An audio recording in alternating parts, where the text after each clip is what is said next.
I'm Dr. Tyson Morostica. And I'm Dr. Derek Moore, and we are your sports quacks.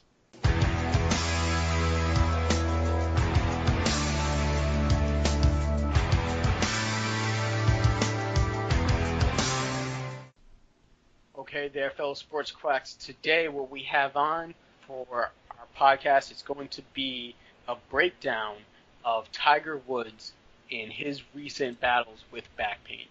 Now, obviously, we're going to be talking about this with a veil of what was actually going on because news outlets aren't going to have full disclosure on what Tiger was going through during his back issues or what exactly symptomatology or even his overall rehab for his back. And for us, it was always an interesting debate because we would sit there, especially in chiro school, and we would say, what is going on? How is somebody who's making this amount of money just getting just sidelined with the same injury over and over and over and over again? It just seems as though his body was falling apart. And now you watch him, and his swing has transformed, his body has transformed, obviously a little bit also due to aging, but he's not as bulky. His swing looks, I would say, amazingly different. Yeah. And he's still able to get some distance, obviously not the same distance that he was doing before, but you can just see that at this point in his game that his golf swing has evolved. And how much of that is due to injury is what we're going to kind of try to figure out and then talk about the different types of injuries that he was having even prior to his back pain and how everything might have just created this perfect storm for the Tiger that we see now. So, Tice, when it comes to Tiger, where do you like to start on maybe his kind of like injury journey? Because he's had stuff from like his ACL, his jacked up knees to his Achilles strain, everything. So where do you think it kind of that slippery slope started for Tiger? It's been crazy. So what I love about Tiger. Well, let me just establish first off that Tiger Woods is my favorite golfer of all time. I'm completely biased. Anytime Derek and I talk about Tiger Woods, like I'm the guy who's always been like, you watch, Tiger's going to win this major, Tiger's coming back. By the way, by the time this podcast comes out, Tiger's probably already won the PGA Championship this year. There you go. I just want to lay that out there, right? Just put it out there now. Calling shots right now. But let's dive into Tiger and his history of injuries go back well before all of his ACL tears, things like that. It goes way, way back. So let's talk. It started, he had a bunch of knee injuries as a junior golfer, but it was because he had some benign cysts removed in the knee. He had some childhood issues, things like that. So he's not, having multiple knee surgeries was not new. But the place I like to start with was when we first ruptured the ACL in 2007.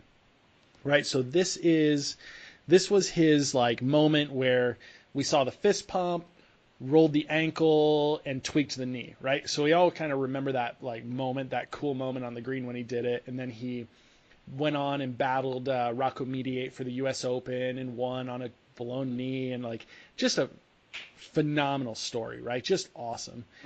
And then he had a meniscus surgery, and then he had ACL reconstruction in 2008. Which I found really interesting that they used a hamstring graft for him. So they just cut up an elite athlete's hamstring to replace his ACL. And I don't know about you, but I've had hamstring done and I've had cadaver graft. Hamstring was gone in a matter of a couple of months, and then the recovery for that is just an absolute nightmare. Right, and one of the biggest issues on that is you're recovering from two injuries at this point. Yep. Basically a grade 2, grade 3 hamstring tear, and now also a knee rehab. Yep. But I think, in my opinion too, I preferred the cadaver. Mm-hmm. I just felt like I got back a lot faster. Obviously, there's that increased risk of rejection and sure. And what's called infection. Yeah. But overall, I just felt as though it was like an easier rehab process. I didn't feel as bad going through that rehab process. So much better. It was his lead leg too, Yeah, right? so left leg. Okay. Yep. So that's when we start. So his lead knee. So Tiger. Anyone who's read his book in the past, his Tiger Woods How I Play Golf, that's a Bible. That's a religious book to me. I've read that thing so many times. So with Tiger, he had this idea where if he wrote in his book, you can look it up. If he snapped his left hip or his left knee in the downswing, it would allow him to rotate and pick up more clubhead speed. So we've got this history of like this awkward rotational snapping movement, which when you look at it now, really all it was that it prevented him from squatting and allowed him to turn through that lead hip a little bit quicker, right? Right. So that was kind of the move there. Now, we didn't start to see Tiger Woods' low back pain until about 2012, right? So here's where I wanted to kind of dig into like where Tiger changed. And this is going to get a little golfy for some people, but I'm guessing if you saw Tiger Woods, you love golf. This is where I want to dig in and break down the swing, okay? So we first saw this is beginning of back pain, soreness, tightness. And he, at this time, so he early on in his career, he was working with a coach named Butch Harmon. And if you look at his swing, he had this very upright swing, and he stood further away from the ball. That swing forced him to swing mostly with his arms, and he generated a lot more clubhead speed because his arms would swing freely. He was more patient with the golf ball, waiting to hit. He was more patient at the top, right? So he had this swing where he was generally pretty safe. He stood very upright, good posture, good positioning. And as you know, Derek, like if you're in a good posture, good positioning, you can make a nice swing. It's a safe, easy way to get at the ball. So then we jump forward into 2007. He leaves Butch Harmon and he goes with Hank Haney. Now, I'm not trying to like knock Hank Haney. Obviously, he's a great coach, and I'm sure people absolutely love him. But let's be honest here. If you're Tiger Woods' coach, you're probably just a yes man. Right? You're just making minor tweaks. You shouldn't be trying to change anything up too crazy. You got to be terrified to correct him. I don't care who you are. Like, you can tell me you're the greatest coach in the world, but if you're sitting there and you have a guy who's already won 30 sometimes on the PGA Tour, won multiple majors, on route to being one of the greatest players of all time, you're not trying to, reinvent the wheel with this guy. But if Tiger says to you, "Hey, I want it done this way," guess what you're doing? We're getting it done that way. We're doing it that way. So here's what's really interesting. So if you guys pull up some video, watch this. He goes from 2003 to 2007. He's swinging more with the arms, standing farther away from the ball. But then all of a sudden he goes to this very upright. He stands closer to the ball and he starts swinging with his body. So he does this. It's really interesting. So he shortens his backswing and he gets really aggressive from the top. And he jumps at the ball. He doesn't even finish his backswing, really. He jumps at the ball. He tries to turn his body out, right? So he gets the hips thrown out really fast. And you can see that he tries to turn his chest and his hips at the same speed. So they turn together. And then the only way to do that is to take your chest and rotate it upward. And that gives you this hard right-sided lateral flexion into your trail. Does that make sense? Now, do you also go into slight extension there too, or no? Well, what he does is he drops. So that's when we started to see the first time, and this is something that if you've watched the Golf Channel, they talk about, Tiger Woods' head it drops about 6 inches when he goes back into the ball. So he flexes, he does this hard hip flexion move. He doesn't kill his spine angle, but he does this hard hip flexion move and lateral bend to his trail side and rotates his chest to clear his chest, right? Puts a ton of strain on the right side of the low back. I mean, a massive amount. Think about that. You're rotating at your clubhead speed's 120 miles per hour roughly, maybe a little less, but Tiger was massive. you're rotating at the same time, and you're going into flexion of the hips and hard rotation. Do your hips, I'm going to ask you, Derek, do your hips rotate when they're flexed? Don't got a lot of room there. You don't have much room, right? No. So he completely shafted his hips. And where do you think you're going to get that rotation at to go at the same speed, hips and low back, or hips and torso? Right. It's all going to happen lower lumbar. And especially with that drop to the right, you're not going to have rotation. So sorry, I'm getting really golf term here with this, but we see that all of a sudden he made this awkward, weird swing change. He went from this free swinging, kept his head level, kept the pelvis and the hips level, to now all of a sudden he's got moving body parts, and you're wondering who taught this guy this move. Right. Who knows? But I should guarantee it's because he was hitting it a whole heck of a lot further. And any of you guys who know like shot patterns, he was having problems with blocking the ball out to the right, and he couldn't even keep it on the golf course. So as you drop and you try and rotate, you can't square the club face up to hit it straight, and you're just going to block the ball out to the right all day long. So you think that he was possibly making this change to keep the distance, but also start to maintain the ball flight pattern? Exactly. Well, it's kind of interesting. I think it was an unfortunate consequence. So if you watch Tiger, he's always been the anti-left player. So he does not want to hit the ball left. He doesn't want to hit a draw. He doesn't want to hit a hook. He wants to either hit it dead straight or hit a cut. That's his preference, right? So he's always patterned his swing to do that. So what most likely he's trying to do is that he's trying to come from the inside, hit the ball generally straight by trying to leave the club face open by swinging with his body. And the club is getting stuck and he's hitting it right. So this was kind of like, to me, this was kind of the straw that kind of broke the camel's back with all of his issues. Everyone wants to blame his workout programs and things like that. To be honest, I think it might be a combination of his workout programs, because does he need to be training like a Navy SEAL? No. But the thing is I think, to be honest, it was more his swing mechanics, and people don't want to call out Hank Haney for putting him in a vulnerable situation, because that just doesn't look good. Right, and I think when it comes to that training program, I think everybody started to jump on top of it because of the montages. You see him doing Navy SEAL training, like working with on the range with guns and doing some hardcore lifting with some distance running, and you see him doing all these exercises, and we were so used to the average Joe yeah. body type in golf that when you saw somebody working out like this, you're just like, oh, all right, this must be causing his issue. It must be wrong. It right? must be that. But yeah. But now when you see even the young ones, whether it's Johnson or Spieth or even McIlroy, you see them there, and they're all basically doing strength training now. They are. It was where that it was the direction the sport was going anyway,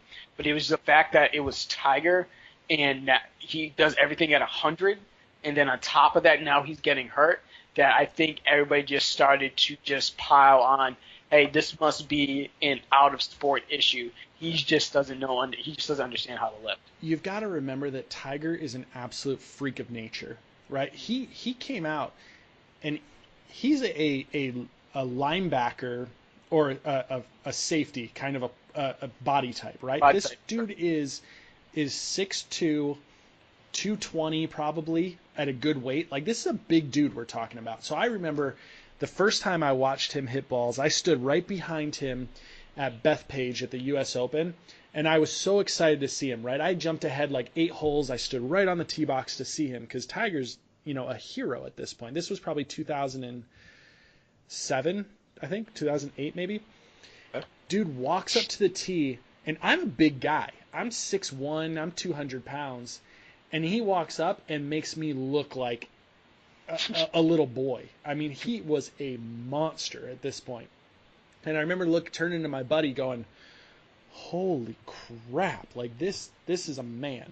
So he's he is a freak of nature, and he always has been. He's been more flexible, more athletic. He's the most athletic player we have ever seen on tour, and probably we will ever see on tour. So Right. I want to jump back to that training style, right? So when it comes to training for golf, I want to make sure that I cover this, and we're going to talk about this in future podcasts. But when it comes to training for golf, there's a big difference between training your top tier, top 10 player in the world who only has to play 8 to 12 tournaments a year versus training your player who's playing every single week trying to grind. Okay? You have to be careful because you can't fatigue them, right? So if you watch and you see Brooks Koepka, Dustin Johnson, Rory McIlroy, Justin Thomas out there, they're doing deadlifts, box jumps, heavy squats, more of these weighted, loaded patterns. The reason why you're seeing that is because guess what? They have 2 weeks off. They have 3 weeks off in between tournaments. So they can deal with the temporary fatigue that your workout program's giving you. When it comes to your players who are competing every single week, you have to be careful because your golfers, it's all about feel. If you screw up their feel and you mess up a tournament, that's your fault. These are well-tuned athletes, but if you're going to go over there and you're going to throw bench press, heavy squats, and you're going to throw in weird workout patterns when they have to go compete, you're going to cause real issues. So that's why when I watch these guys post these videos, I almost cringe a little because some of my athletes want to do that. They want to jump to that, and I'm going, no, like you can't do that during your season. Maybe in your off season when you've got 3-4 weeks in between tournaments, can we introduce some of those? Because I'll be honest, they're good for you. They're good strength building. They teach you how to use the ground. They teach you how to generate power, but you have to be very careful in how you use them. Does that make sense? Uh-oh, Derek, did I lose you? Oh, sorry, no. And I think what it comes to when it comes to the young golfer, we're such on an Instagram vibe right now that they just see what's getting posted on Instagram, and they're gonna see those sexy exercises, and that's what they want to jump to. And for the most part, Tyson's hit the nail right on the head when he's just saying we need to get them more to the bare necessities just to really keep them onto the course. And then if we want to go into a more complex motion, we can trust that this person has the athletic ability to go in there. Because I think we even touched upon it in a few podcasts. Sometimes you'll see some of these junior golfers and they're not athletes. They're your quintessential golfer. They're sometimes motor morons. They can't really work their bodies outside of the golf course. So teaching them how to do a power clean or a snatch isn't really going to be one of my top objectives to do. It's unrealistic. Let's work with a hinge. Let's work with a squat for now, and maybe a loaded carry, and then we can talk about doing something more complex down the line if we need to. But like Ty said, it is not a necessary. Complex motions like that are not necessary, and you have to have that conversation with the athlete. Just because you see X player doing this doesn't mean it's right for you. Yeah, exactly. So like Tiger Woods, so let's jump back to Tiger. Sorry, I got off on a little bit of a tangent there, but when we jump into Tiger and we start talking about his workout plan programs and things like that, we have to be careful, right? We have to remember that he's a well-trained professional athlete who I guarantee is paying for someone to watch him, make sure he does not get injured while he's doing these things, right? So you've got to make sure that we're aware of that. We can't just immediately accuse his, whatever. We can't immediately accuse his workout plan of causing a one-time trauma, because if you look at what he did, there was no one set real incident of I did something, all of a sudden I've got numbness, tingling, things like that in the feet, right? Or pain going down the leg. Like it was more of it started with a low back pain and then it kind of progressed, right? So in 2012, he started with low back tightness because he said he slept on a mattress funny. And then he drops, we see the 2013 at the PGA Championship. He hit the shot and dropped to his knees, right? And then withdrew because he had back spasms, right? And it's more, we're talking more muscular issues, right?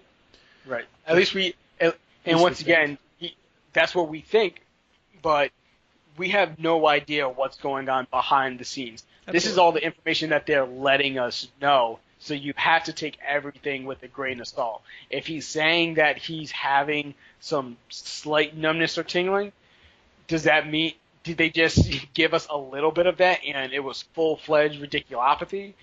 We really don't know. So all of this is really just more, at this point, just kind of us trying to parse out what was possibly going on. Exactly. So Derek, let's just jump right into this. So let's just assume that he has no other peripheral symptoms, and it's 2013. We're introducing Tiger's got some low back spasms. What are you doing for him at this point? Like let's just kind of like try and piece out early stages. What would you do? And remember, you're treating Tiger Woods where money isn't a problem. Time is available because he can take off as much time as he wants. What are you doing? Yeah, and many times it's a matter of, I think, just limiting the amount of variables. Trying to control his strength training program is going to be the first thing. Is making sure that we know when he's lifting, how often he's lifting, and what he's doing during his lifts. Because is that compounding onto his daily ins and outs when it comes to his travel and his golf game? Because we can't really do much about him playing golf. That's going to be the variable that is going to be consistent. He's going to have to get out there. He's going to have to swing, and he's going to have to take hundreds, if not thousands, of spinal rotations on a weekly basis. Yep. So we have to control for that. So we have to start taking a look at his environment, and I'm jumping to the strength training, and it's not saying that it's bad. It's just making sure that whatever's happening in the weight room is not compounding what's happening to him. And treatment-wise, if we're just looking at back spasms, it's pretty straightforward. Calm the muscles down, do maybe some ART, maybe some passive modalities, and then possibly doing some chiropractic adjustments just to make sure that the joints are moving well, making sure we're working on the hips, gaining as much range of motion through there. But the same way that we jumped on the swing coach, we don't need to reinvent the wheel. He's an athlete. He should adapt rather quickly. We just have to start to control the variables and really start to hone in. Just, okay, let's just break this spasm. Let's just solidify the lower back, get some motion there to pull some of that inflammation out, and then maybe start to implement some stabilization drills, whether it's like something as simple as a bird dog, modified planks, some very, very low-level basic rehab protocols. Yeah. And athletes generally, especially the higher tiers with these quick neurological responses, they usually just, they usually just respond so quickly. It doesn't have to be complex. No. And I don't think that, like you said, if you start to say that he wasn't suffering from some hard neurological signs, I think the rehab process is pretty straightforward. I think it's simple. But here's where we get into the dicey kind of situation. First thing I'm doing, if this walks into my office and someone says to me, hey, Tyson, you're going to be treating Tiger Woods. Number one, I'm absolutely terrified and I'm shaking. Right? Yep. I'm not asking for his autograph. As bad as I want it, I'm not asking for it. I just want to make that clear. Okay. So here's the thing. I have to sit down and I have to go, you have to ask, what do you do most often? We already know the answer to that. He hits golf balls. Low back pain, and especially in his case, you have to be thinking more repetitive stress injury. You have to. You have to think about the repetitive nature of what he does, how it affects the muscle, and you have to look, when it comes to making corrections, you've got to look at his swing. And I know that a lot of people may cringe, and a lot of TPI guys might cringe because we're supposed to stay in our lane, right? Mm-hmm.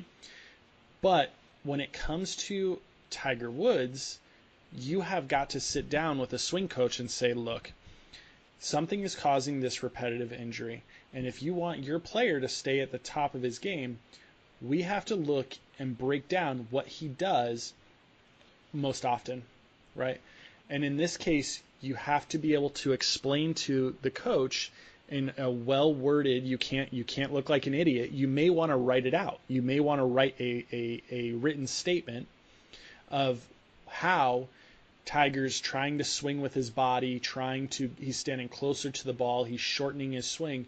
You may want to talk about how rotation affects the musculature in the low back, how it basically can cause chronic spasms, chronic tightness, and that we need to consider changing that because we know that he has a history of that he's been changing his swing, right? So you've got to have the guts to be able to do that, and that is a hard place to be in. And I guarantee it's hard for me to say it to my regular golfers. Mm-hmm. It's even harder to say it to a phenomenal golfer. Right, and I think it's a position that only very, very few providers can actually speak upon.